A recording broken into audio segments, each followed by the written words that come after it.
Быйыл ел қамбасына орта есеппен 17 миллион тонна дәнді дақыл түседі. Бұл туралы Ауыл шаруашылығы министрлігі агроөнеркәсіп кешеніндегі мемлекеттік инспекция комитетінің төрағасы Сақташ Хасенов мәлімдеді. Бүгінде еліміздің бірқатар өңірлерінде астық жинау науқаны басталды. Алматы, Жамбыл, Батыс Қазақстан, Қызылорда және Оңтүстік Қазақстан облыстарында 654,8 мың гектар егістік жиналған.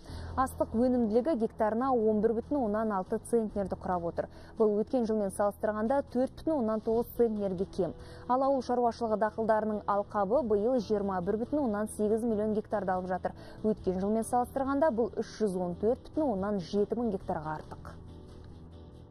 Егістің күйі, былай қарағанда егістің күйі жақсы күйі болғанда 49%, былтырға қарағанда кішкене төмендеу, былтыр 64%. Бірақ енді екінші қағанаттарлық несі фазасына қарағанда кішкене жоғары болып тұр, былтырға қарағанда.